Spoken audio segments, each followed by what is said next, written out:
1947 में इंडिया आज़ाद हुआ। ये एक ऐतिहासिक पल था जब देश ने ब्रिटिश शासन से अपनी स्वतंत्रता प्राप्त की।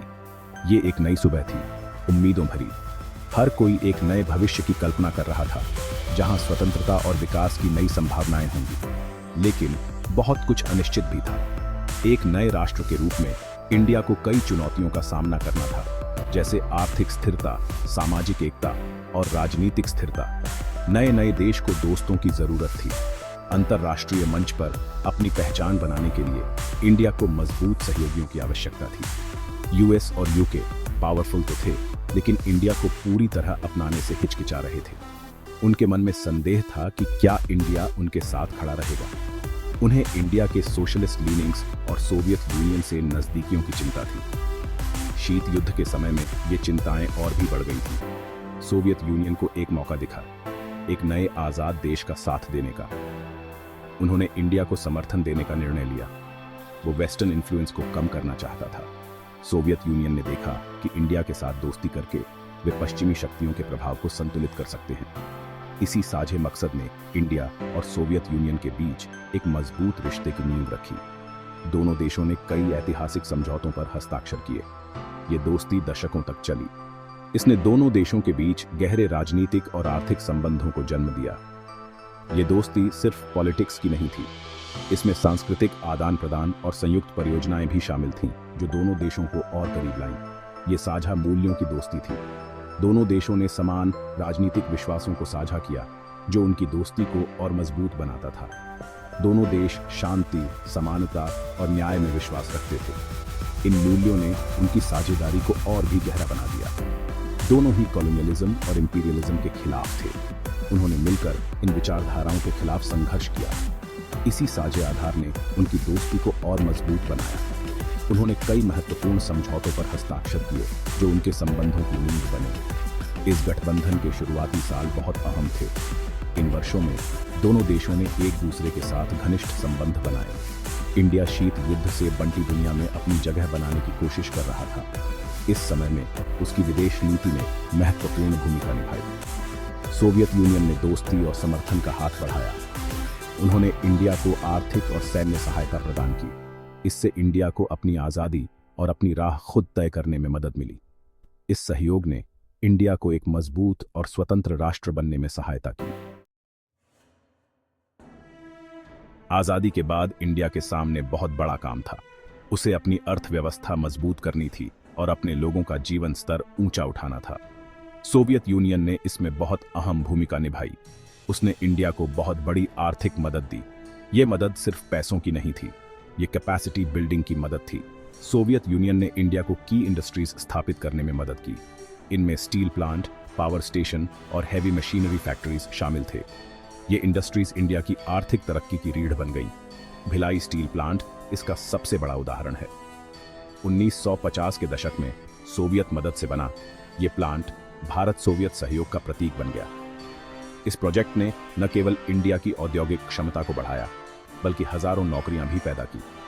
सोवियत यूनियन ने शिक्षा और विज्ञान जैसे महत्वपूर्ण क्षेत्रों में भी इंडिया की मदद की। उसने भारतीय छात्रों को सोवियत यूनिवर्सिटीज में पढ़ाने के लिए स्कॉलरशिप्स दिए। इससे कुशल प्रोफेशनल्स की एक पूरी पीढ़ी तैयार हुई। इन प्रोफेशनल्स ने आगे चलकर इंडिया की प्रगति में महत्वपूर्ण भूमिका निभाई। शीत युद्ध महाशक्तियों के बीच प्रतिद्वंद्विता का दौर था। यूएस और सोवियत यूनियन वैश्विक प्रभुत्व के लिए संघर्ष कर रहे थे। कई देशों को किसी एक पक्ष को चुनने के लिए मजबूर होना पड़ा, लेकिन इंडिया ने इस बाइपोलर वर्ल्ड में शामिल होने से इनकार कर दिया। इंडिया ने अपने जैसे ही विचारों वाले अन्य देशों के साथ मिलकर गुटनिरपेक्ष आंदोलन यानी NAM की स्थापना की। इस आंदोलन ने शीत युद्ध में तटस्थता की वकालत की। इसने नए स्वतंत्र हुए राष्ट्रों के हितों का समर्थन किया। इसने एक अधिक न्याय संगत और न्यायपूर्ण विश्व व्यवस्था बनाने की कोशिश की। NAM आइसोलेशनिज्म के बारे में नहीं था। यह समानता और आपसी सम्मान के आधार पर सभी देशों के साथ जुड़ने के बारे में था। यह स्वतंत्र रुख यूएस और यूके को पसंद नहीं आया। उन्होंने NAM को सोवियत यूनियन की ओर झुकाव के रूप में देखा। हालांकि इंडिया NAM के प्रति अपनी प्रतिबद्धता पर अडिग रहा। उसका मानना था कि यह आंदोलन विकासशील देशों की आवाजों को दुनिया के सामने रखने का एक मंच प्रदान करता है। Section 4. A treaty forged in trust. The Indo-Soviet Pact of 1971. 1971 का साल इंडिया और सोवियत यूनियन के रिश्ते में एक महत्वपूर्ण मोड़ साबित हुआ। यह वह समय था जब दोनों देशों ने अपने संबंधों को एक नई ऊंचाई पर पहुंचाया। दोनों देशों ने Indo Soviet treaty of friendship and cooperation पर हस्ताक्षर किए। इस संधि ने दोनों देशों के बीच एक मजबूत और स्थायी साझेदारी की नींव रखी। यह संधि एक ऐतिहासिक समझौता था जिसने दोनों देशों के बीच विश्वास और सहयोग को और गहरा किया। क्षेत्रीय और वैश्विक राजनीति पर इसके दूरगामी परिणाम हुए। यह संधि न केवल एशिया में बल्कि पूरी दुनिया में शक्ति संतुलन को प्रभावित करने वाली थी। यह संधि सिर्फ दोस्ती की घोषणा मात्र नहीं थी, इसमें कई महत्वपूर्ण प्रावधान शामिल थे जो दोनों देशों के लिए लाभकारी थे। इसमें हमले की स्थिति में एक दूसरे की सहायता करने के प्रावधान भी शामिल थे। यह प्रावधान दोनों देशों की सुरक्षा को सुनिश्चित करने के लिए महत्वपूर्ण था। यह दुनिया के लिए एक स्पष्ट संकेत था कि इंडिया और सोवियत यूनियन एक साथ खड़े थे।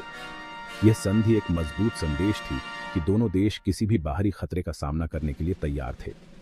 इंडिया और सोवियत यूनियन एक साथ खड़े थे। यह संधि उनके बीच की एकता और सहयोग का प्रतीक थी। वे किसी भी चुनौती का मिलकर सामना करने के लिए तैयार थे। यह संधि उनके बीच की एकता और सहयोग को और मजबूत करती थी। यह संधि अपने आर्थिक और सांस्कृतिक पहलुओं के लिए भी महत्वपूर्ण थी। इसने दोनों देशों के बीच व्यापार और सांस्कृतिक आदान प्रदान को बढ़ावा दिया। इसने दोनों देशों के बीच व्यापार और तकनीकी आदान प्रदान को बढ़ावा दिया। इस संधि ने दोनों देशों के आर्थिक विकास में महत्वपूर्ण भूमिका निभाई। इसने दोनों देशों के लोगों के बीच दोस्ती के बंधन को और मजबूत किया। सांस्कृतिक आदान प्रदान ने दोनों देशों के लोगों को एक दूसरे के करीब लाया। इस संधि पर हस्ताक्षर होने पर दुनिया भर से मिलीजुली प्रतिक्रियाएं आईं। कुछ देशों ने इसे सकारात्मक रूप में देखा, जबकि अन्य ने इसे संदेह की दृष्टि से देखा। संयुक्त राज्य अमेरिका और उसके सहयोगियों ने इसे एक उकसावे के रूप में देखा। उन्होंने इसे सोवियत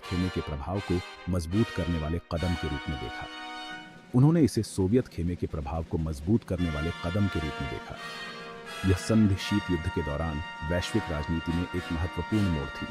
हालांकि इंडिया के लिए यह संधि राष्ट्रीय सुरक्षा और सामरिक स्वायत्तता का मामला थी। यह संधि इंडिया के लिए एक महत्वपूर्ण रणनीतिक कदम थी जिसने उसकी सुरक्षा और स्वायत्तता को सुनिश्चित किया। Section 5. When war clouds gathered. 1971 and the Soviet Shield. The year 1971 was a pivotal moment in South Asian history, marked by intense military and political maneuvers. As tensions escalated, the world watched closely. भारत-सोवियत संधि पर हस्ताक्षर के कुछ ही महीनों बाद एक महत्वपूर्ण मोड़ आया जब दोनों देशों ने एक दूसरे के साथ खड़े होने का संकल्प लिया। भारत और पाकिस्तान के बीच युद्ध छिड़ गया। यह युद्ध न केवल दो देशों के बीच था, बल्कि यह एक संघर्ष था जो पूरे क्षेत्र को प्रभावित कर रहा था। यह संघर्ष पूर्वी पाकिस्तान, जो अब बांग्लादेश है, में संकट के कारण भड़का था। लाखों शरणार्थी भारत की ओर भाग रहे थे, जिससे एक मानवीय संकट उत्पन्न हो गया था। इंडिया ने आज़ादी के लिए बांग्लादेशी लोगों के संघर्ष का समर्थन किया। भारतीय सेना ने मुक्ति बाहिनी के साथ मिलकर इस संघर्ष को और भी मजबूत किया। 1971 के युद्ध के दौरान भारतीय सेना ने अद्वितीय साहस और रणनीति का प्रदर्शन किया। यह युद्ध भारतीय सेना के लिए एक महत्वपूर्ण परीक्षा थी। सोवियत यूनियन इंडिया के साथ मजबूती से खड़ा रहा। यह समर्थन केवल कूटनीतिक नहीं था, बल्कि इसमें सैन्य और आर्थिक सहायता भी शामिल थी। उसने संयुक्त राष्ट्र सुरक्षा परिषद में अपने वीटो पावर का इस्तेमाल किया। यह एक महत्वपूर्ण कदम था जिसने अंतर्राष्ट्रीय मंच पर भारत की स्थिति को मजबूत किया। इसने उन प्रस्तावों को अवरुद्ध कर दिया जो इंडिया के पक्ष में नहीं थे। सोवियत यूनियन की यह कार्रवाई भारत के लिए एक महत्वपूर्ण कूटनीतिक जीत थी। सोवियत यूनियन ने इंडिया को महत्वपूर्ण सैन्य सहायता भी प्रदान की। इसमें टैंक्स, विमान और अन्य हथियार शामिल थे जो युद्ध में निर्णायक साबित हुए। यह इंडिया की जीत में महत्वपूर्ण साबित हुआ। भारतीय सेना की विजय ने पूरे देश में उत्सव का माहौल बना दिया। सोवियत समर्थन केवल राजनयिक और सैन्य क्षेत्रों तक ही सीमित नहीं था। इसमें आर्थिक और सांस्कृतिक सहयोग भी शामिल था, जिसने दोनों देशों के संबंधों को और भी मजबूत किया। सोवियत नौसेना ने हिंद महासागर में अपने युद्धपोतों को तैनात किया। यह एक स्पष्ट संकेत था कि सोवियत यूनियन किसी भी स्थिति में भारत के साथ खड़ा रहेगा। यह पाकिस्तान के समर्थन में यूएस और यूके द्वारा किसी भी हस्तक्षेप को रोकने के लिए था। पश्चिमी शक्तियों की गतिविधियों पर नजर रखते हुए सोवियत यूनियन ने अपनी उपस्थिति दर्ज कराई। 1971 का युद्ध भारत सोवियत संधि की मजबूती का प्रमाण था। इस संधि ने दोनों देशों के बीच एक अटूट बंधन को दर्शाया। इसने दुनिया को दिखाया कि संधि केवल कागजों पर की गई कोई औपचारिकता नहीं थी। यह एक वास्तविक और ठोस प्रतिबद्धता थी जिसने अंतर्राष्ट्रीय स्तर पर एक मजबूत संदेश भेजा। यह एक ठोस प्रतिबद्धता थी। सोवियत यूनियन ने हर संभव तरीके से भारत का समर्थन किया, चाहे वह कूटनीतिक हो, सैन्य हो या आर्थिक। इसने संकट के समय में इंडिया के साथ खड़े रहने की सोवियत यूनियन की इच्छा शक्ति को प्रदर्शित किया। यह सहयोग और समर्थन का एक अद्वितीय उदाहरण था जिसने दोनों देशों के बीच एक मजबूत और स्थायी संबंध की नींव रखी। Section 6 walking a tight rope, India in the cold war era. शीत युद्ध ने एक जटिल भूराजनीतिक परिदृश्य तैयार किया। यह दो विरोधी गुटों में बंटी हुई दुनिया थी। इंडिया ने गुटनिरपेक्षता की अपनी नीति के साथ एक कठिन रास्ते पर चलना चुना। इसने महाशक्ति प्रतिद्वंद्विता में शामिल होने से इनकार कर दिया। सोवियत यूनियन के साथ इंडिया के संबंधों को अक्सर शीत युद्ध के नजरिए से देखा जाता था। पश्चिम ने इसे सोवियत खेमे की ओर इंडिया के झुकाव के रूप में देखा। हालांकि इंडिया ने कहा कि सोवियत यूनियन के साथ उसके संबंध अन्य देशों के साथ उसके संबंधों की कीमत पर नहीं आए। इंडिया की विदेश नीति उसके राष्ट्रीय हित से प्रेरित थी। सोवियत यूनियन के साथ उसकी दोस्ती आपसी सम्मान और साझा मूल्यों पर आधारित थी। इसका उद्देश्य किसी तीसरे देश के खिलाफ नहीं था। इंडिया ने पूरे शीत युद्ध के दौरान संयुक्त राज्य अमेरिका और सोवियत यूनियन दोनों के साथ संबंध बनाए रखा। इसने इस जटिल भू राजनीतिक रास्ते पर कुशलता से काम किया। इसने अपनी सामरिक स्वायत्तता को बरकरार रखा।